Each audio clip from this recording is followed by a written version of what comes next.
pu speaker kalome voina kan han soi ho official resolution the scheduled tribes and other traditional forest dweller recognition of forest right act 2006 chung chang hi ngai tua chian ngai tak mai a oma he dan hi he hausa tum thum kan soi ho na alo ni ta a social welfare and tribal affairs minister soyang khan sang ni le pakwa he hausin alo adopta sang ni le som le pakwa khan he hausian alo pai le to a voini hian hetia lo lu le hian ngai tua tura tam le mai ti hi ama sai kan soi dua karil ru min lo ne em tu chu thu fing te bung som pali chang som pania mi angaya kong dik niom takalang atop chu thina kong ni sia om ti hi hoi ne kan ngai to chena thu khop mai he hau zom taka sang ni le som pakwa kan ngai to lai khan pu speaker voina treasury branch kan house leader ni ta te hi he dan pai du tu he kan ta na chani kan ram tan kan nam tan ti tu te jinga khan an thu in ka sia swalo chuan a taxi kha ka mutalova a chan chulung rual takin he hausian kan pass ning ka sia kan thirna kan soi fu lo nge ka thelo a chana po chu he dan kan soya lau thon kan nei te voine hian thil hi arulang rota han soi vek remlo om hi a oma chunga chuan a thei chen chen chu ke poin kan ram tan kan nam tan thil than je ka theta wangin voine hian soi chua du then khat te po ka nei ani chumia chuanin na china sang ni le som pakwa khati lai social welfare ministerin revoke ani le chan chungchang asoya khanin forest dweller chungchang pakum som don chung khan pakhat ma kan nei chuang lova tribal state kan nia helai forest dweller hi than party le tu te mo claim tir turanam chuan lo chuan ti in all india level commission te po in he dan hi kan man kher lo po min thiat thiam na thui tak kha a om em mi o ti thei khan a oma lau thon kan nei pai a thazo kan thiat na lian deuh pakhat oma chu kan chen pui tam tam takte zinga te po an yanga tin kan sira bangladesh voina ram buai an oma kaning kara in hungate om thin bok ma se duang angin kaning kalpoa mizoram sunga hian tu mo anon lu tanon settle ve meka khochakla matang panon settle boka chunga chuan forest dweller kan ti te hi nakina chuan an tha engtiring e an om to ti hi document mumal omlo kum som sari om to chin ti a khan approve na tak tak om lawa hian tu te mo hian pi le putang om to hei hi kan hunani ti an history ne ron tang ve ta selangin kan ram chung hun tam tak hi voinia khole tui dik tak ni lo te po hi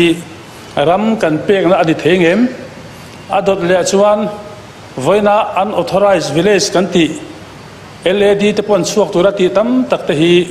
forest dweller angan oma authorized village an ni hian nampoi kan soi thengem ti hi ngai tu angaya he thil hi kan sir lai pol te kan NGO te po hian an en chian le an hlo thon em khati hun lai po khan sarkar te po thuro nan pek chu he dan ni kan pass lo chuan voinia sang khazakwa somnga malama cheng te le an tha te hi chu mizoram ma cheng chakma anima tui kuk te po khwale tui an lia chan vo engki man chang the kan ti la in census mumal te le village population census mumal po kan nei theilo lai hian hang ho kal zela hian he kan rama hian he thil awang hian kan pass hian har satna min thlen theini ti hi mu ania kan zir lai pol te kan NGO te po hianin chu he dan hi kan pass lo hi an du thina nam himna ta an tia ka lo thon bera chu với là hiện hệ house hiền cần pa sanga nặc tu lúc à hiền công đang trang hiền ở dưới bình tiền omanga kan assembly hiền kan ram kan nam him lo tur in tini min tianga với là hệ mai thu te hi dem kan ni ang ti hi kalau khop maya alo chazok phian te po ani thena mai theya ke chuan he dan hi he house official solution ma ni seng uluk zo kin ngai tuan non ta ila azir tu te po hi in siam le ila aron te po in ron zawila an pa salo thu ni pon nakina la pas ila ani lo chuan tu na hian thu in thial lian deuh om hi he house resolution nge hi pon lama tu te na mo nakina min khel sakin nam him lo turin an thokani an ti ni min ti ta seng kan tan hian men ngai na kan nei lawang ti ka lau khop mai adon le chuan kan sei du chu thil hi sarkar hian stan vumal kan nei tul tak omin ka hria a chumi a chuanin hei forest department nen hian ai kai noi kan ti lo thei lova tun lai thil kala hi min ti boi em tu pakhat oma chu voda hian kan sarkarina amalak na le hemi han ti thar le adu na tu tam ber hi chu sarkar thina om te kan thira kan development kal pui du thil tam taka forest department le akai noi awanga kan har sana hi in thlir lian ber ding ka ringa tin chumi lo chuan kan mi te ham chan tu tam tak hi he dan hi kan pas hian akong thalam omang a in ti hi ka thirna po ka mu tel chewani amai chu ka soyang khanin kong thani om tak ato pathina om si kha a om the wangin kan film khultul ka tia chunga chuan example pakhat kan pek du chu voina hian riverine forest notification kum sang kha sakwa somruk le panga notification po kha akala district council hun lai mi te sang ni som ni le pakhat goti high court tin justice ajit borthokara hoina min paisa ka kha a thavio mo kan tia kan limvio don mo kan tia kan house leader ngei te po hianin an lo soi thin chu kan luikam cha zong forest in kan ta an tia kun hathok tu te na an chan vo tu rang cha kan ram house da kan chang theilo hi 1965 notification hi anok kan ti thina he ang chi te hi atul ni chuan mun dang kan man chang kai lo dewa khoi lai mun hen son ila luikam lei tha le ngo tha jok hi mi puitan ipe ang ti hi he house po kan lo soi ho to thina khania kha notification kala kha a thavia wa kan limvia wa amo kan ti lai khan ni som ni pali thasari sang ni le som ni pali khan supreme court kan advocate general khanin kha high court judgment kha state tur khanan ti le thlat maya kan ram ta thatura kan lo ngai kan lui dung vela kan khoi thei forest ina min ti boina zong kha high court order tha kan le kha voine hian sarkarin kan state tir le boxia chu thuin sual ta noi maya he dan hi voina mi kan soi hi lopa sila ti don taila atakin kan mang tak thei chuang em o high court order supreme court tina an state te heng ne hian in sual noi thil chang thil dik tak lo thumum tak akal lo lai hian in man mo lo sila he case kal lai mek hi supreme court hen mumal tak judgment ani nuwa heng te hi chu kan ram tan thazok don ni chuan pathian khoi na sa ra hei kan tram kal lai po kum khat po kan na mang ting lo wa lakal pui le ta zo kila ani lo hi chuan in tuna hian han pa sila kan dung hen kal don taila high court te supreme court te thil kal helai nen hian in engamo forest kai noi thil ania in la lon thei kan dung kan man tang kai tak thei silo le lama kan NGO te ram le nam hangai tu tam tak ten nam ta na him lawani an tia amang tok thok an hoi ni boxia helai ompal thei ani wangin kei chuanin voine hian hi apulut tu kan minister za om tak hianin langai tu non le ta na lazir chena ta na la nu ki le thei se hei hi athangang ani chuan consultation meeting te kan neyanga kan soi howanga khai hei zong atule kan kun hathok tu thingtlang mi te tamzok an huan lo ra an thai thar te an ti ka mathil dang pho an lak thei hi thalom kan ti thang ni le kan tianga ma se a phena nam ta na him lo om pal thei hi voine hian ve na ngai wangin chulam jok chu I thir hri te ngwa kan tia chu wang chon voin nia he dan the scheduled tribe and other traditional forest dweller the Coalition of Forest Rights Act 2062 kan minister hian la withdraw le lok selangin lungrua zoka la soi ho thei hi a tha in ka hria ti in kan ngen ani e alo mo me kan house leader in soidu na em soidu na ichon lo somang Deputy Speaker kalome India rama hian state sarkar te central sarkar te hian dan hi an siam bel zela sulai kara chuan ami hring number ang boka atlem zok ke ni scheduled tribe te MLA a po kanom na state a IO2 nei manglo te India ram state a tam zok kan ni a so tiang zel in parliament ate po IO kan nei lova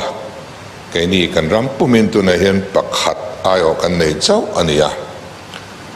so tiang kara chuan central inemo state inemo dan an siam hian tribal te hi kan custom te kan tradition te kan ejon na konga te nek chepin kan om chho fret zela kan sa khwa thlengin kan du thu sam lo dan te central sarkarin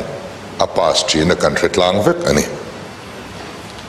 suta chuan chantu kan nei lova him tu kan nei lova khan assimilation min froy luta chuti lai chuan state sarkarin forest bi ka chuan state forest act sang te anlo neya central forest dan anlo nei boka khan min fruit zelta ti chuan ke ni forest a ezong trin tribal ta kha kan chep ta tuala pile buatanga kan ram ni thin te kha industry ya te minle saka no chepin kan oma America rama red Indian ho te ang deuh chau khwan tuna hian tribal te hi India rama kan ram lo chin po atle mem to ni azim zelani chu fria in hei hedik lo anni ho hi kan hum him lo chuan engdan po India sarkar hian lo nei sela chumi danina a khoi ve lo tur special tak an mani hum him na dan bi isiam sak te ang ti in he Forest Rights Act kan ti tak mai hi central sarkarin aduanga kut beng tur hi kan ni ringot ani ke ni hi chu ai o mumal po kan nei lo na muna kan tribal puite ni lo zokin kan ral hlavin kan ei zon na konga te har san na kan to hlavin he dan min siam sak ani amaro chu remna le muan na kan nei nuwa central dan siam te hian article 371 g akal chuan pom lo thei kan ya wangin kan sarkar masa te khan mun takin an lo ena he chu kan ram tan atrulani tin lom takin an lo adopt ni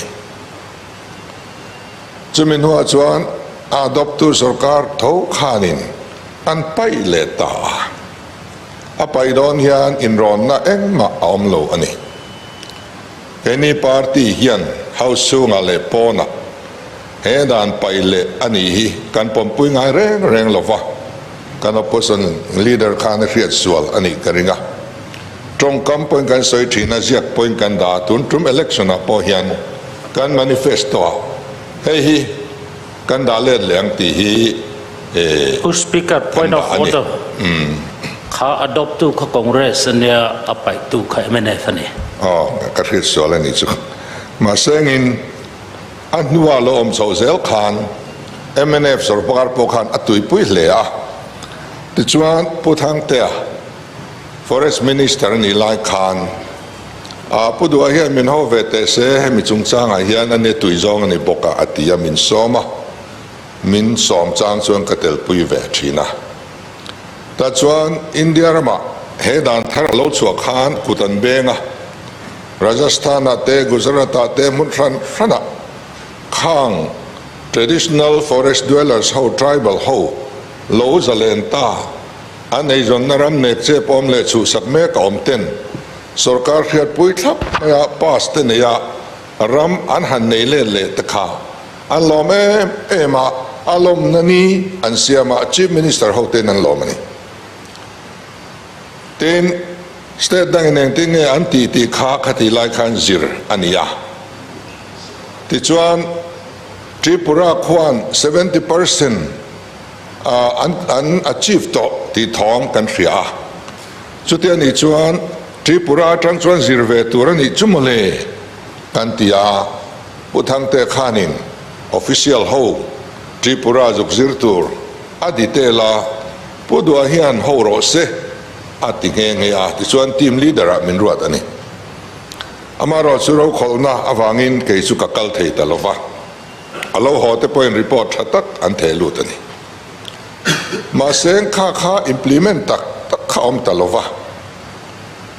achan chu mi pani chawin awareness tania zoram pumpuya angai nei om lo re na village level a committee om turania sub division level om turania district state level om turnet kate local chautur khania en committee ma perform tak om lova dan copy hian peringot mi zo tongin chiar se tingen fiat thiam tu ne na nge deal tur nge a form eng tie fill up tur nge khamin zir tin na tak ti tak na kha om lo ni chuwang chuan kan mang tangkai ta lo kha awiom em maya tu na hian kan forest act te chu soi ta lovila Conservation of Forest Act aniemo nikuma Conservation of Forest Amendment Act aniemo kan Riverine Reserve Forest aniemo anua Protection of Rivers Act kan han siam le te em niemo a enga po heni sengin a eng dan po khani sengin khang kha om mi lo po ni seng tu na India raman lek lamber chu government case ani hang tu na kan Forest Act zong hi nei mi lo po ni la government case Supreme Court in judgment asiam angin fruit kan ni thau so government case a chuan forest so dictionary meaning a fia tur ni tini dictionary meaning of forest and fia chuan a thing lek to chu forest ani vekta ni so mi fia na ne na min nok lek phei chuan lo hi kan hal mi to lo chu kan din mun ani zo kan ni ke ni tluka forest ei zong na sa hi khowela hian anom kherlawang mizo te tlukhian kum tin lo thei lova lo nei kan ni forest clearance lak zel ngai ta seng tinge kan tiang kum hei chen state kan ni to a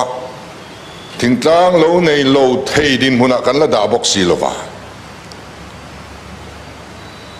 lo thei lo na wang ti tur dang an ria thot lo wang in an chak wang loin an du wang pon lo a hlok wang pon ni lovin lo hian nei ni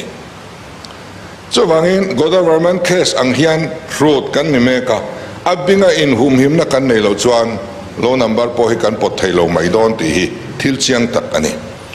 chu wangin amamo em tu zok kan ni a kan sia ha bel tu member zam tak kha a online minister ania apulu tuan mang ani maya khati lai kha chon ka khe chung min tira ka ti mai ni ati do ne mokatia alaron trang zui le nga la mara autonomous district council chunga mi pui te son waina hian min bu karinga an lom karing lo khop mai ama mo te ani song lai mi te sa chu wangin he dan hian eng pas po aron pom ta ne po speaker pas nei lo po apomani khomun luite in mun luite than mualte lungphon luite lui mingte tlang mingte ram ming luite Peter thon thu thengin evidence angai research document po evidence angai vekani fin fi harlo lo kan ti rual kan unauthorized village ka kan huamang kan ti na ni reng lo illegal migrant lo lute kan huamang kan ti na ni reng lo kan rami diktak chin chu kan ria record po kan ni kan rami diktak di lo hi kan lo kuang nem to sok mati ngai na tu na hian atu tan po har tamai zok ni chu wang khang wa sa tre lam pang khan ni lo wa chu wang khang zong khanin right an ron nei ve na tur khatyang kha ani a tu na hianin government case ne na min ti chil chuan emo conservation of forest act ne na kan ti chuan kan field te encroachment ani vek to mai ni khua te unauthorized atam lu tok khothang lama phe chuan ma mit te kor tha te khum zong ku unauthorized an de vek meng kha khani do na sin chu wang chuanin revenue na pass lo pek te NLP hun laya pass an lo pek te patay manu pai ma chuan wan pui thin an lo din ve to ni tik te lo phona tu na hian a kia hun to ni mani de lo khanin nu pakhat pitar to de mai ya ming chu ka soi lo nga kalai nat khop mai forest official ho ador to a forest minister ador to a lo tling thelo ka ne na lo kalani theilovin mana an pa te dam la ya huan an lo nei tik an lo phun kha alo pui thling ta zai adoni a huan nei lai zong la en kol lai zong in tu man soi sel lo an kit dot chia hei su forest ramanin ti tatlat mai ni kit thei daloni kha chung kwa lo in nga na zong kha buai ta vekani chumi la ka hum him na chu kan mi te hian an ma mo sin chu wang chuan pu speaker he dan kan lo nol ngot hik kan ti suala in ngai thei zokila lom takin lungrual takin heminei le tur hian mala ila forest dan nuaya forest a classified ngat topo elai hi tribal pai nei zonnan lo mang to ni ti evidence apom mang khan a daivat theini diversion of forest land a omani a provision a hianin chu chuania chu wang chuanin hei hi diklo taka man tur anilova a minang kan ram khole tui mi ni lo te kan tuam lom wa kang tiang zonga in soi thai tura po ka ngai lova kan khole tui chin chu kan chiang tura ka ngaya chu wangin hei hi kan mamo ani hetiang dan MP pakhat sa mai nei na kan tel wa India sarkar min siam sak te hi chu lom ngoi tur hiania alut na cha kan han phelo withdraw le mai se te kan han tilai lo ka til he ani nang ta kian ngai toi langin kan NGO te po kan han soiria ne kan NGO te po an jir chen chuan an nial karing lo tuna hian project po handin do ni langin hei su forest ram ani zel mai ni kan NIT te ngai po hei forest ram tian ya kum som ni vel bo lai clearance nei lovin kan lo khosa tunen tam tak choi tur kan nia minister hi ka soi puya minu f sakro kan tian crore som ni paruk vel min ngai dam don ni ten kan thri kan lom khop mai khatiang khan institution tra kan din don point kan rama hen kan chep to ni chutiang chu ania wangin heng forest dan ding lai te aniang taka ken ko chung sia a rula kan mi te nei zon nan an ma mo ngoi an huwa na thing an lo phun to kit thei lo wa anom te heng te kan chan chuak anga ti tak takin sarkarin abuai puanga ako muanga asir tir don ani ti chuan pas te po kan peng chu kan ti don ta ni an phur khopang karing hetia dari ngot chuan ke ni point ti hian pas ilangin kan chui zui le lo chuan in ati ngai nan thele chuang lo wang chung chuan ni don awangin zui te po kan zui anga tin ram in chu chung changa sarkar le tribal khan ram lo in chu seng chu da po chu da tribal zo ki atran ani he dan hianin chu ti thleng chuanin he dan ni ani a chu wang chuan a resolution hi ล้อมตะกป้าสตางสามตุรินอะไรลำทรูเตปอผู้สปีกเกอร์กันซ้อมนนเลยดัวอัตโตเบราชวยผู้สปีกเกอร์เริ่มตีในทิลปะกัดหันสวยลกกันดัวอินเดียรามาฮิอันคาราเต้แชมเปี้ยนชิพปันสกูลาฮาริยานาอันเคลาเพลเยอร์สังขจริยจิงะสมนิเลปลีกันจุบทอเวอาเมดัลซ้อมปะขัดอันนนหอนาซุงซิงะส่วนโกลเบนัลปังอาอันนนหอนแห่งเงี้ยนี่วันนี้เฮียนันโลหัวกันอินฟิอามีเตชาอันติเลอันติทะเลกันล้อมตักเสตะทินให้เราว่าเฮียนินเตียงลำปังอาเฮียนินเกี่ยพอให้เซเว่นดันอินเดียรำอมชุนันีอินเยมินเตียเตลเวทพอจากอมเลนี่ก็ล้อมไหมAllah, Bob.